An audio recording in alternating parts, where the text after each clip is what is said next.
Hello coders. I'm currently working on a program where I'm going to need to create about 25 to 50 classes that do the same type of function and have the same structure. And instead of copy pasting as I create each class, I'm going to save time and reduce the possibility of errors by creating a class template that Visual Studio can use for creating these classes. The program is for a game that connects to Twitch IRC chat. People in the chat will type a command, the program recognizes it, and then the program has to run the function for the command. And by the way, this is an example of the command design pattern, and I'll include a link to it at the top of the video. So let's see an example of what this looks like without a templated class. I'll right-click on the folder where I want to add the class, select Add New Item, pick Class, and change the name to Attack Command Handler. And now there's several things that I need to do. First, I'm going to remove the excess using commands. I like to have a file scoped namespace, so I'll click here and say Convert to File Scope Namespace. I need the class to inherit from base command handler and implement the iHandleChat command interface. Then I need to handle the abstract members in the base class and the interface requirements. So I can click on the class name, generate the constructor. I can click on the interface and implement the interface. And I like to have my command name property above my constructor, so I need to move that. I need to change the command name to what it actually is. I like to have my base constructor call on its own line, so it's a little bit more obvious.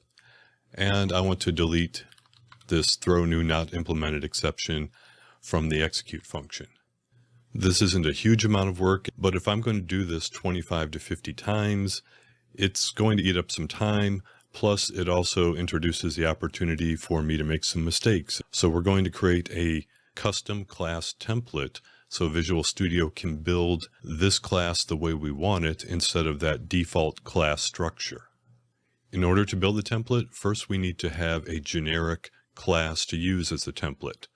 I'm going to take this attack command handler and convert it into one. The first thing I need to do is take out anything specific to the attack command handler class, like its name and this command name value. So I'll delete the value from the command name and just leave that an empty string for now. And I'm going to go up to the namespace, delete the value of the namespace, and type in $root namespace $.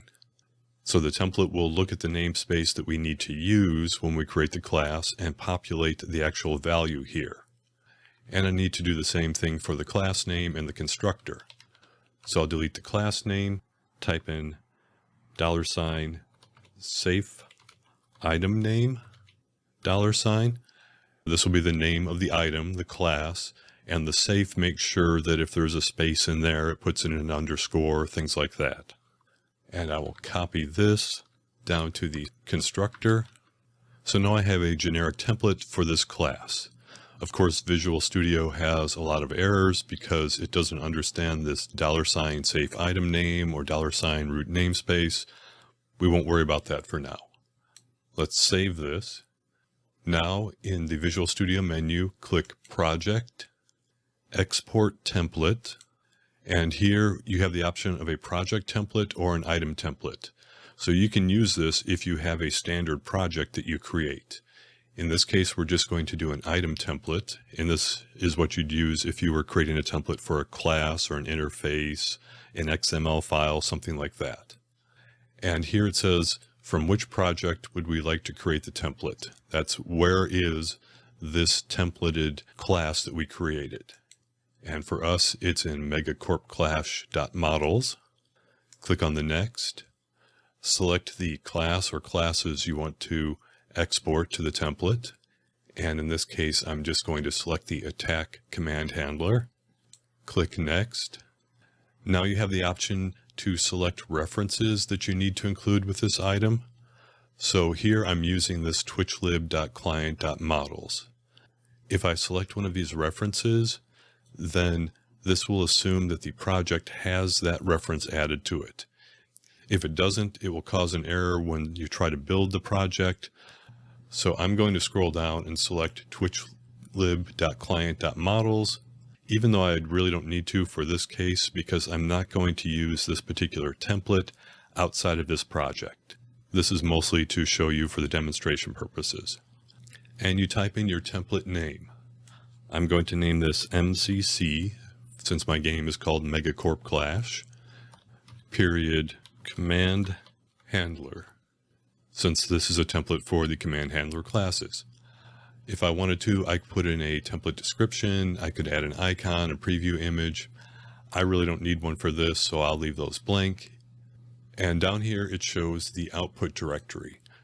When Visual Studio creates this template, this is where it's going to put the template file, and it puts everything in a zip file. There's the template and some other information inside the zip file. Notice by default it puts it into my OneDrive folder, which is kind of nice because if I ever run Visual Studio on another computer, as long as I'm logged in under my same identity and have my OneDrive connected, this template will be available to me. Then to create the template, click Finish, and Visual Studio will show you that it created the MCC command handler. Notice I already have one in here, mcc.chat command handler, that I created earlier. So now we can go into our project and let's delete this attack command handler. We don't need that one any longer. And I'm going to exit Visual Studio and restart it. So that way I can be sure that Visual Studio loads all the correct templates. So now when I want to add a new chat command handler, I can right click on the chat command handlers folder, select add new item, and we see the templates I've created, the MCC chat command handler, the one I created earlier, and the MCC command handler that I just created. I'll click the chat command handler and give it the name attack command handler. And now we see that Visual Studio has added the new class using my updated template. It doesn't have the excess using directives at the top. It has my default constructor and execute. One thing it didn't do is for the namespace, it did not change us to file scoped, but that just takes one quick change there. And now I have my class ready for me to start working in. I just need to go into the command name, type attack, and then go down into my execute and type whatever function I need to happen when the attack command is entered by a user. And notice that the values that we had for the namespace and for the item name have been populated with the correct values based off of the name that we entered when we added the class and the correct namespace for where we're placing the class. There are more parameters you can use in the template, and I'll include a link to a Microsoft page that lists those beneath the video. Now this is a fairly small, simple thing, and it's something I'm not going to use in every application, but it is part of a bigger mentality that I think we programmers need to have and that we don't always have. As I was developing these command handlers, I noticed I was doing a lot of copy pasting.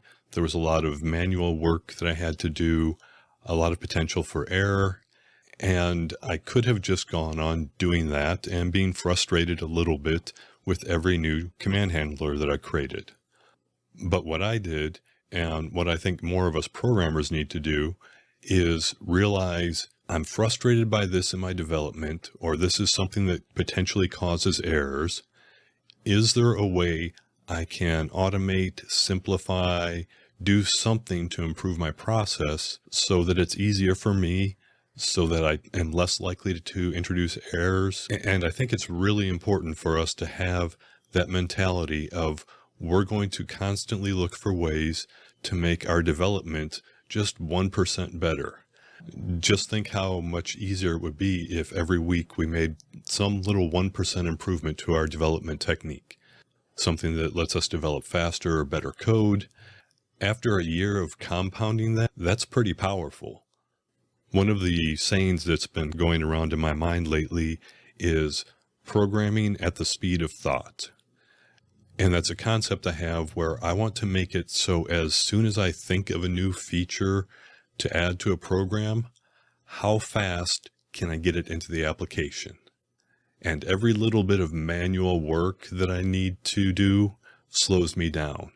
And if I can automate it, that gets me faster to being able to program at the speed of thought, which I find a lot more fun and a lot more satisfying than struggling for hours just to get one small feature into a program. So even if you don't use this technique of creating templated classes for your applications, I really want you to think as you're developing, what's something that's annoying? What's something that's a struggle? What's something that tends to cause errors because it's easy to forget something? And is there a way you can change your development process or your tools to eliminate that problem, to eliminate the frustration and the delay?